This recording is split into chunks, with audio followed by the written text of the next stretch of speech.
Las elegantes notas del canon de Pachelbel flotaban en el aire mientras Lara Velasco, con el corazón lleno de una anticipación agridulce, daba el primer paso en el gran salón de baile del Hotel Las Acacias. Había dedicado 3 horas a prepararse para la boda de su nieta Aitana. Sus dedos artríticos habían luchado con cada pequeño botón de perla en su vestido azul pálido, una prenda que había apartado con esmero, ahorrando mes a mes un poco de su pensión de jubilación. «Te verás hermosa, Lara», se había dicho a sí misma esa mañana, aplicando un toque de lápiz labial y recogiendo su cabello plateado en un pulcro moño.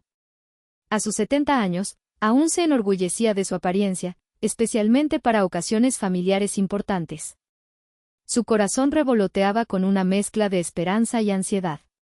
Después de meses de contacto mínimo, finalmente pasaría tiempo con su familia, particularmente con Aitana, su única nieta. La invitación había llegado 6 semanas atrás, formal e impersonal, pero una invitación al fin y al cabo. Había respondido de inmediato, anhelando que esta fuera la oportunidad de acortar la creciente distancia entre ellos.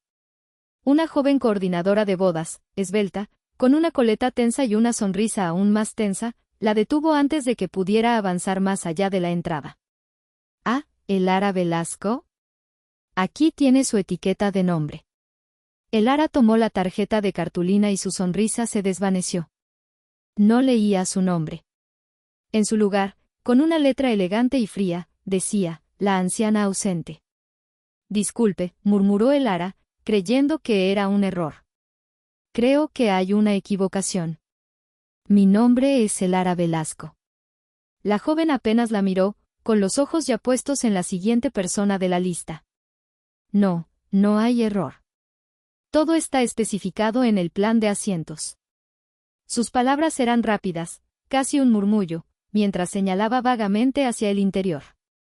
«Por favor, diríjase a la 4ª fila, lado izquierdo, detrás del arreglo floral». Lara sintió un escalofrío. La etiqueta se sentía como una bofetada helada. «La anciana ausente». Un nudo se formó en su garganta mientras se abría paso entre la multitud, buscando el lugar indicado. El arreglo floral era imponente, una cascada de orquídeas y lirios que bloqueaba completamente su vista del altar. Suspiró, intentando convencerse de que era un simple descuido. «Debe ser un error de la coordinadora», pensó, forzándose a sonreír. Se sentó en su asiento asignado. A su lado, un anciano con un traje de tuit desgastado y una sonrisa amable la saludó. «Soy Héctor Molina», dijo, extendiendo una mano arrugada. «Parece que nos han dado el mejor asiento de la casa, ¿no cree? Para ver las flores, al menos». Lara rió con un hilo de voz. «Lara Velasco. Es un placer, Héctor. Y sí, las flores son espléndidas». Pero sus ojos estaban fijos en el altar, intentando vislumbrar a su nieta, a la que apenas podía distinguir. La ceremonia transcurrió en una bruma. Lara apenas pudo ver a Aitana, hermosa en su vestido de novia, ni a su esposo, Fabián. Los votos fueron murmullos distantes. Se sintió más ausente de lo que la etiqueta sugería. Durante la recepción, la humillación continuó. La mesa asignada a Lara y Héctor era la número 19, la más alejada de la mesa nupcial, en un rincón apartado del salón. La tarjeta de la mesa rezaba, «Conexiones extendidas». Era una mesa de extraños, de aquellos que no encajaban en los círculos íntimos de la familia. Su hijo Jaime, al dar su discurso, habló con afecto de Valeria, su segunda esposa, y de Aitana. Agradeció a los invitados, a los parientes lejanos, a los amigos, pero ni una sola mención a Lara, la mujer que había sacrificado todo para criarlo a él y, posteriormente, a Aitana tras su divorcio. Era como si ella nunca hubiera existido, como si no hubiera sido el pilar de sus vidas durante años. Cuando llegó el momento de entregar los regalos, Lara se acercó a la mesa nupcial, llevando el sobre con el dinero que había ahorrado. «Felicidades, Aitana», Fabián dijo, su voz temblaba ligeramente. Aitana la miró con una sonrisa rápida y distraída. «Oh, gracias, abuela. Puedes dejarlo con los demás regalos». Ni un abrazo, ni un momento para hablar, nada. Solo una indicación para que se deshiciera de su presencia. El ara se dio la vuelta, el sobre aún en sus manos. En un momento de impulso, vio la mesa de la planificadora de bodas, con sus papeles desordenados. Una pila de hojas de asiento se había deslizado, y en la superior, bajo el encabezado, notas de asientos especiales, encontró su nombre, el ara Velasco, asientos aislados, interacción mínima según lo solicitado por la madre de la novia. Según lo solicitado por la madre de la novia. Valeria. La puñalada de la traición le hizo tambalearse. No era un error. No era un descuido. Era deliberado. Cada humillación, cada desprecio. La etiqueta, el asiento, la mesa, la omisión. Fue entonces cuando el ara Velasco, la anciana ausente, se dio cuenta de que había estado ausente de su propia vida, permitiendo que otros la definieran y la borraran. Y ese momento, en medio de la ostentación de una boda que ella había, en parte, financiado, fue el punto de quiebre. Mientras el bullicio de la recepción continuaba a su alrededor, el ara se sintió arrastrada por un torbellino de recuerdos. Eran ecos de un pasado no tan lejano, un pasado de sacrificios silenciosos que se habían desvanecido en la ingratitud de sus seres queridos. Recordó el día en que su esposo, el amor de su vida, había fallecido inesperadamente, dejándola sola para criar a Jaime, un niño entonces de apenas 10 años.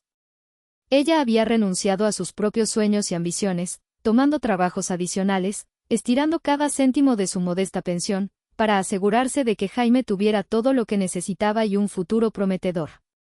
No era una vida fácil, pero cada sacrificio se sentía justificado por el amor que sentía por su hijo.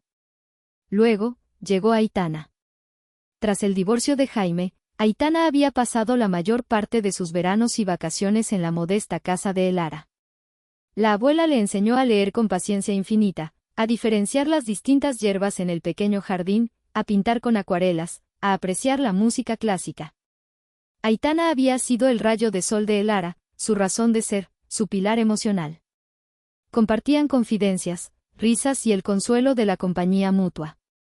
El ara sentía que Aitana era el fruto de todo su amor y esfuerzo, la culminación de su vida de dedicación. La entrada de Valeria en la vida de Jaime marcó un punto de inflexión. Valeria, con su aire sofisticado y sus aspiraciones sociales, no tardó en hacer que la humilde casa de el ara pareciera un lugar temporal o, peor aún, un obstáculo. Jaime, esta casa es tan pequeña, decía Valeria con una risa condescendiente cada vez que visitaban. Aitana necesita espacio para sus estudios, un ambiente más adecuado para su talento artístico. Las indirectas se convirtieron en sugerencias directas, y luego en presiones abiertas. Aitana, influenciada por Valeria, comenzó a hablar de una prestigiosa academia de arte en Madrid, una que estaba muy por encima de las posibilidades financieras de Jaime. El ara, viendo el brillo en los ojos de su nieta y escuchando las promesas de un futuro brillante para ella, tomó una decisión. Vendió la casa de sus sueños, la casa donde había criado a su hijo y donde había pasado los años más felices de su matrimonio, por 150.000 euros. Ese dinero, que representaba décadas de trabajo y sacrificio, fue directamente a la matrícula y los gastos de vida de Aitana en la Academia de Arte. El ara se mudó a un pequeño apartamento en la periferia de la ciudad, despidiéndose de su jardín, de sus vecinos de toda la vida y de un trozo de su alma. La promesa era que, una vez Aitana se graduara y triunfara, todos volverían a estar juntos, y ese sacrificio habría valido la pena. Pero las promesas se evaporaron. Las visitas dominicales se volvieron esporádicas, luego se cancelaron con excusas triviales. Las llamadas telefónicas se hicieron más cortas, más distantes. El ara se encontró cada vez más sola en su pequeño apartamento, con los cuadros de Aitana en la pared como los únicos recordatorios de su existencia en la vida de su nieta. En medio del esplendor de la boda, con la etiqueta de anciana ausente, pinchándole el alma, el ara finalmente comprendió la amarga verdad, había sido completamente borrada de sus vidas. Su amor, sus sacrificios, su dinero, todo había sido absorbido sin dejar rastro de gratitud. Fue entonces cuando una voz familiar la sacó de su ensimismamiento. El ara, ¿eres tú? ¡Qué sorpresa verte aquí! Era Gonzalo Mesa, su antiguo chofer de los vecinos, el hombre que la había llevado al mercado y a las citas médicas durante años antes de que se mudara. Su rostro, marcado por la edad pero aún amable, mostró genuina preocupación al ver la expresión en los ojos de Elara. ¿Estás bien? Pareces un poco perdida. Elara apenas pudo pronunciar palabra, pero la presencia de Gonzalo, un rostro amigo en un mar de indiferencia, le ofreció un ancla. No, Gonzalo, susurró, la voz apenas audible. No estoy bien. Y, sin que él preguntara más, Gonzalo simplemente dijo, ¿te gustaría que te llevara a casa? Mi coche está justo afuera. La mano extendida de Gonzalo Mesa fue el primer rayo de luz en una noche oscura. Mientras Elara y Gonzalo se dirigían lentamente hacia la salida del Hotel Las Acacias, un fragmento de conversación captó la atención de Elara. Cerca de la mesa de coordinación, la planificadora de bodas hablaba en voz alta por teléfono. Sí, el pago final, unos 38.000 euros, decía, refiriéndose a una cifra específica. Corre a cargo de los padres de la novia, ¿verdad? Sí, eso es lo que tengo anotado. Necesito confirmación para cerrar la factura. Elara se detuvo en seco, el corazón latiéndole con una fuerza inusual. ¿38.000 euros? Esa cantidad resonó en su mente. Mientras Gonzalo abría la puerta de la limusina para ella, Elara se subió, su mente trabajando a toda velocidad. Gonzalo, dijo Elara, girándose hacia él con una nueva chispa en los ojos. ¿Quién se supone que está pagando la boda de Aitana?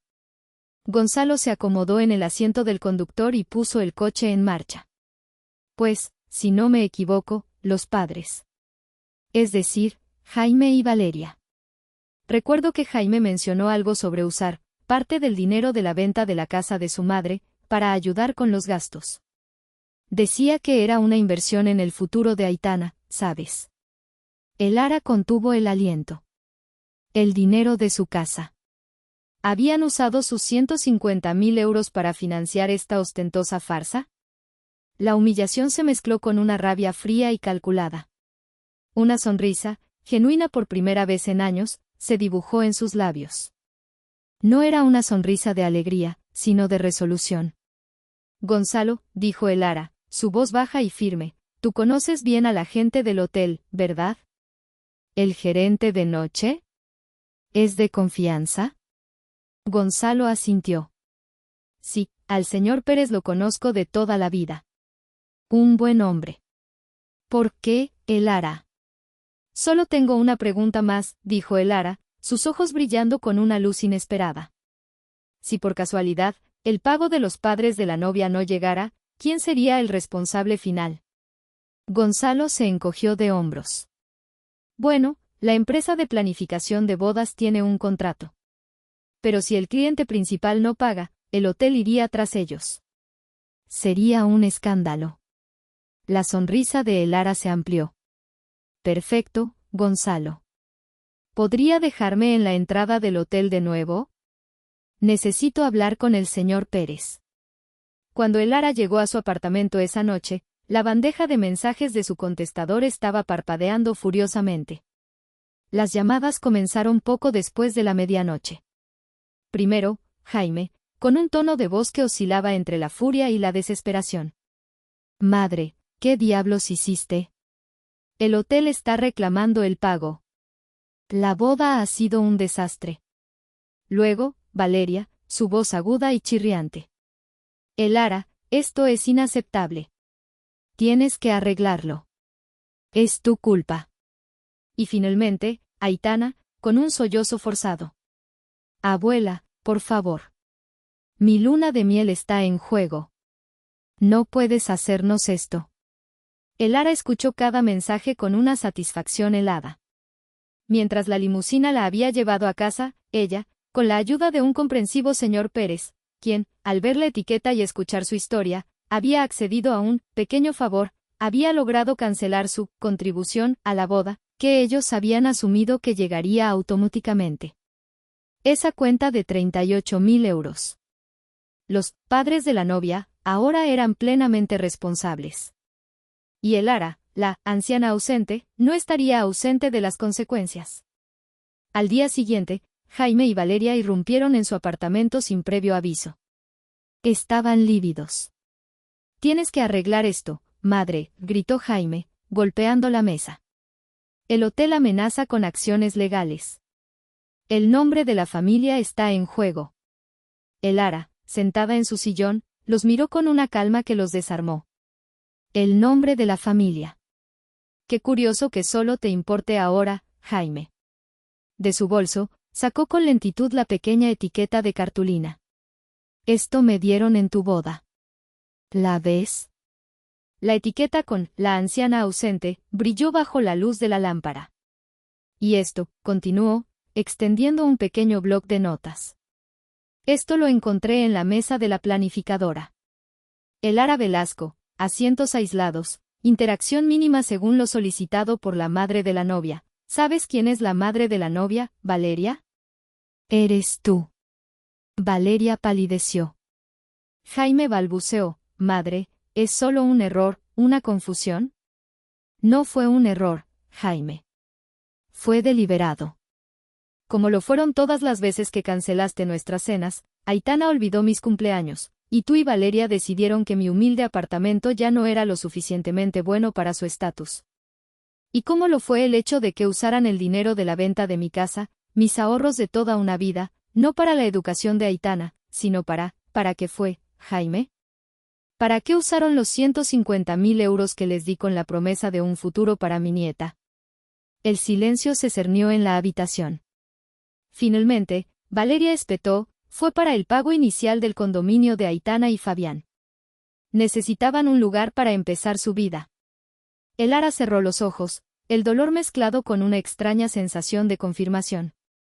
Todo encajaba. La mentira descarada, la manipulación fría. Se puso de pie, su figura, aunque frágil, emanaba una autoridad que nunca antes les había mostrado. Salgan de mi casa, dijo, su voz firme y sin fisuras. Salgan ahora mismo. Y no vuelvan a pisar este umbral. Jaime intentó protestar, pero la mirada de Elara no le dejó opción. Con el rostro desencajado, él y Valeria se retiraron, dejando a Elara de pie en el centro de su sala de estar. Sintió una mezcla de terror y una poderosa determinación. Había cruzado un umbral. Había encendido la llama de la revancha. La calma de Elara duró poco. Apenas unas horas después de la confrontación con Jaime y Valeria, su teléfono sonó de nuevo. Era un número desconocido.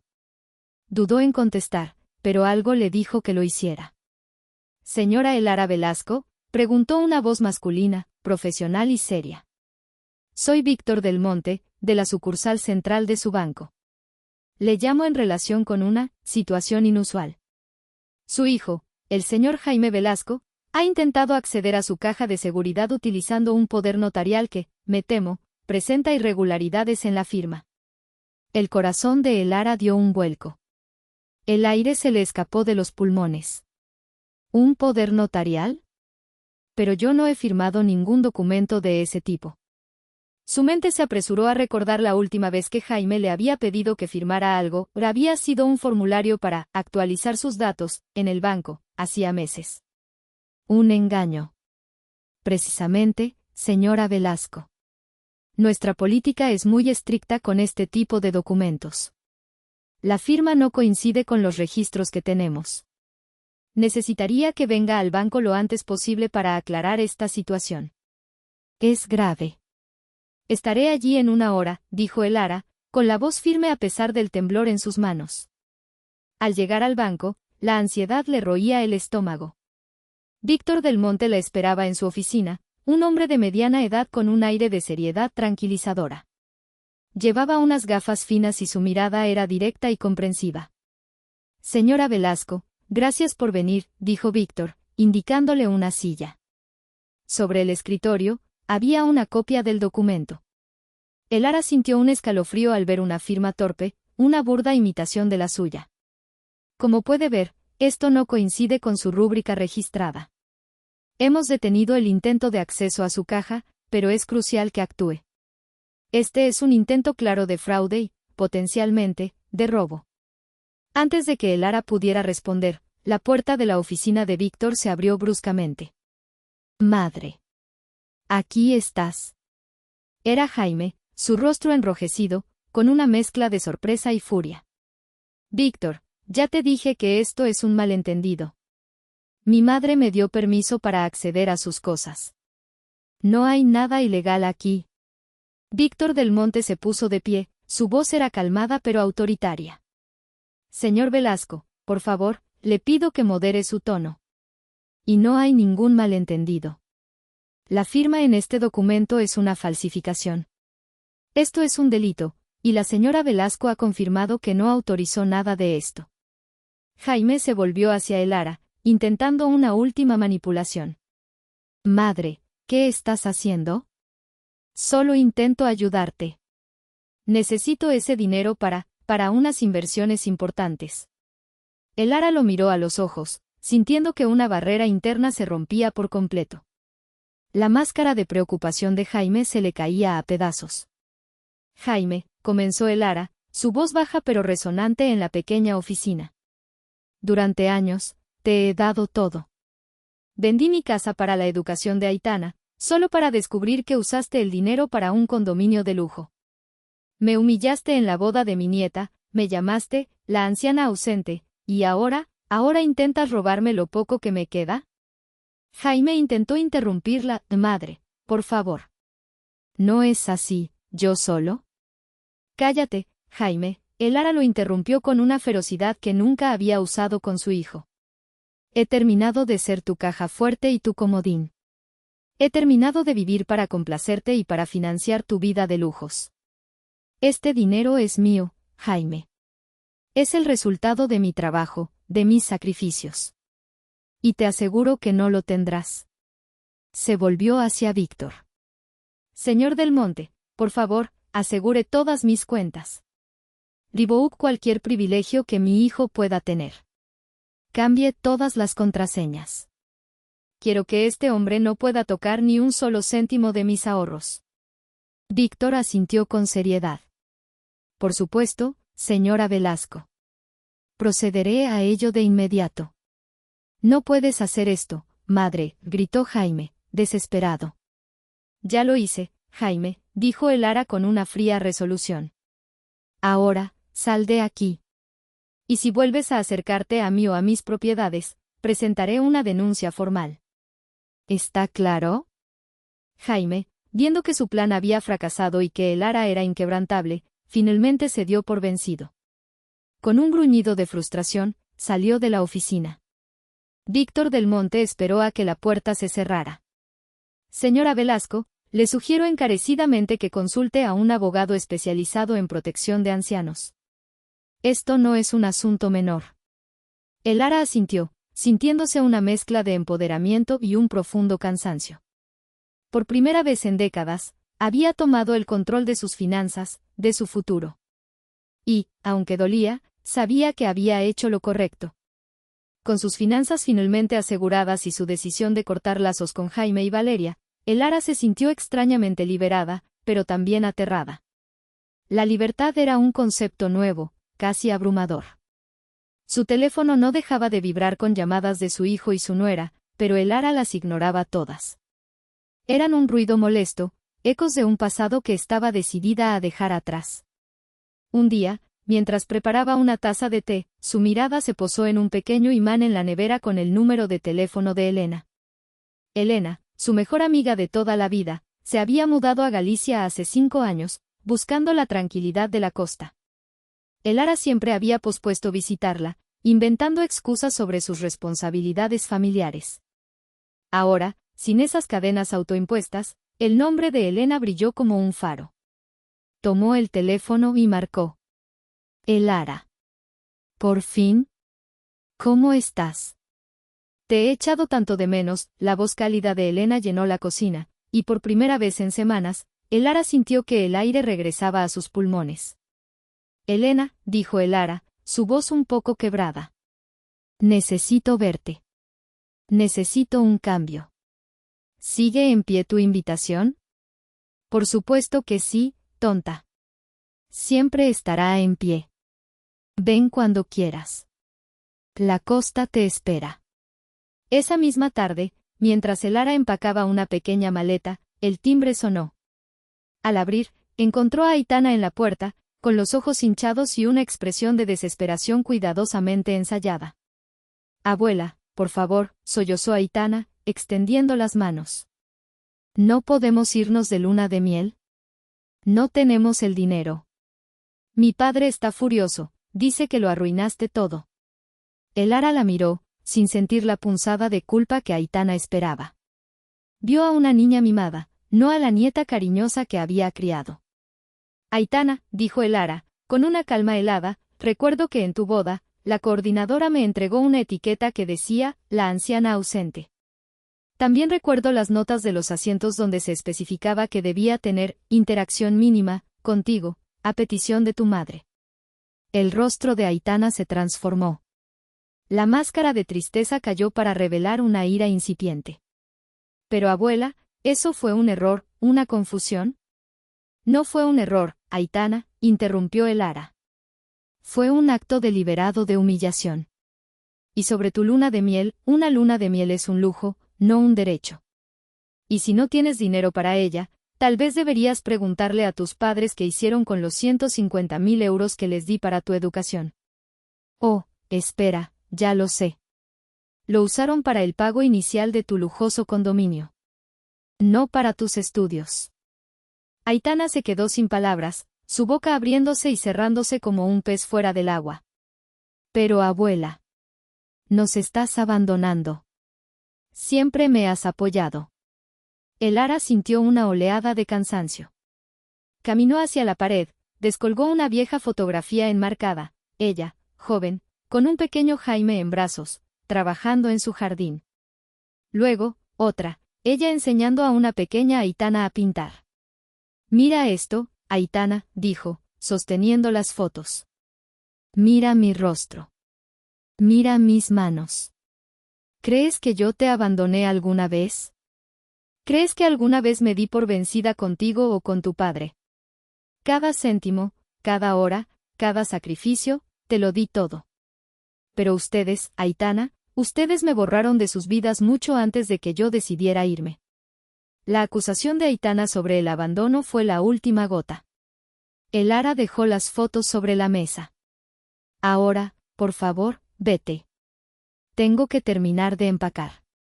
Mi tren sale pronto. Aitana la miró una última vez con incredulidad y se fue, la puerta del apartamento cerrándose con un golpe seco. Elara sintió un alivio inmenso. No había culpa, solo una profunda sensación de justicia. Unos días después, Elara estaba en el tren, mirando cómo el paisaje de su antigua vida se desdibujaba en la distancia. No había avisado a nadie de su partida, salvo a Elena y, de forma indirecta, a Jaime y Valeria a través de su inacción. Sentía que, por primera vez, su familia experimentaría lo que ella había vivido, la ausencia. Elena la recibió en la estación de Santiago de Compostela con un abrazo efusivo, lágrimas en los ojos. Elara. ¿Estás aquí? ¿Por fin? En la acogedora casa de Elena en la costa, con el sonido de las olas de fondo, Elara le contó toda la historia. Elena escuchó con una mezcla de indignación y apoyo incondicional. Esos buitres. No puedo creerlo. Pero has hecho lo correcto, Elara. Has hecho lo que tenías que hacer por ti misma. Mientras tomaban té en la terraza con vistas al océano, Elena mencionó una oportunidad. Sabes, Elara, el centro de arte local aquí en Vigo está buscando a alguien para dar clases de acuarela a principiantes. Sé lo mucho que te gusta pintar. ¿Por qué no lo intentas? Sé que serías una maestra maravillosa. Elara miró el mar, el sol brillando sobre las olas. Durante años, su vida había sido una serie de sacrificios para otros. Ahora, por primera vez en mucho tiempo, comenzó a considerar las posibilidades para sí misma. La idea de volver a pintar, de enseñar, de vivir junto al mar, llenó su corazón de una emoción que creía olvidada. Los primeros días en la costa fueron una revelación para Elara. El aire salado, el sonido constante de las olas rompiendo contra las rocas, el verdor exuberante de los acantilados, todo le infundía una paz que no había sentido en décadas. Su amistad con Elena floreció con la cercanía, y las largas conversaciones sobre la vida y el arte se convirtieron en un bálsamo para su alma herida. Las llamadas de Jaime, Valeria y Aitana, que al principio habían sido constantes y furiosas, se volvieron más esporádicas, luego desesperadas. Dejaban mensajes de voz suplicantes, pidiendo dinero, lamentando las consecuencias de la factura impagada de la boda y el condominio. Los escuchaba, a veces con una punzada de amargura, pero nunca respondía. Su decisión de cortar los lazos era firme. La venganza no era un plato frío, era simplemente la consecuencia lógica de sus acciones, y Elara ya no sentía la necesidad de regodearse en ella. Su verdadera victoria estaba en su propia libertad. Se sumergió en su nueva vida. Volvió a pintar, algo que había abandonado hacía años, cuando cada pincelada le recordaba a la Aitana que había perdido. Ahora, el lienzo era un reflejo de su propia alma, de la fuerza y la belleza que había redescubierto. Las clases de acuarela en el Centro de Arte Local de Vigo resultaron ser una bendición. Descubrió una nueva pasión en la enseñanza, compartiendo su amor por el color y la forma con estudiantes entusiastas. La interacción con gente nueva, que la valoraba por quien era y no por lo que podía ofrecerles, era profundamente gratificante. Un día, una carta llegó a su apartamento.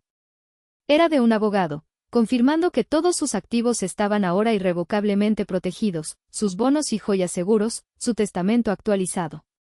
La casa que ella había soñado con legar a Aitana, los ahorros que había acumulado con tanto esfuerzo, ahora estaban destinados al Centro de Arte Local, para establecer un programa de becas para jóvenes artistas sin recursos, asegurando que su legado sería para aquellos que realmente lo merecieran. En una de esas llamadas recurrentes de su familia, Aitana, con la voz rota, intentó una última jugada. «Abuela, por favor», dijo, casi sin aliento, «por el cottage, ¿no crees que hemos cometido un error? Ya nos hemos disculpado por eso». Papá se equivocó. «No fue un error, Aitana», interrumpió Elara, su voz tranquila y firme, mirando las olas romper a lo lejos. «Fue un intento deliberado de robar mi propiedad.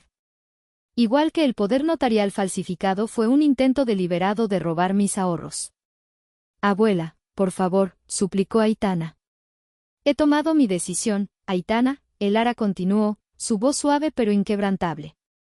«He instruido a mi abogado para que actualice mi testamento. El cottage, mis ahorros, todo lo que poseo, irá al Centro de Arte Local aquí en Galicia. Están estableciendo un programa de becas para jóvenes artistas que no pueden permitirse una formación formal». El silencio se extendió entre ellas, pesado con palabras no dichas. «¿Entonces eso es todo?», preguntó Aitana finalmente, su voz apenas un susurro. «¿Simplemente nos estás borrando de tu vida?». Elara cerró los ojos, permitiendo que el peso de su pregunta se asentara a su alrededor. Cuando volvió a hablar, su voz era serena, certera. «No, Aitana. Ustedes me borraron de la suya hace mucho tiempo. Yo simplemente estoy reconociendo lo que ya existe». Después de colgar, Elara caminó hasta la orilla, observando cómo las olas rompían contra la costa rocosa. El aire era fresco, transportando el aroma a sal y pino. Encima de ella, las estrellas comenzaban a aparecer en el cielo que se oscurecía, eternas e inmutables. Por primera vez en años, Elara sonrió. Una sonrisa de verdad, no la practicada. Una sonrisa que venía de lo más profundo de su ser, de una mujer que finalmente se había encontrado a sí misma y había elegido vivir su propia vida.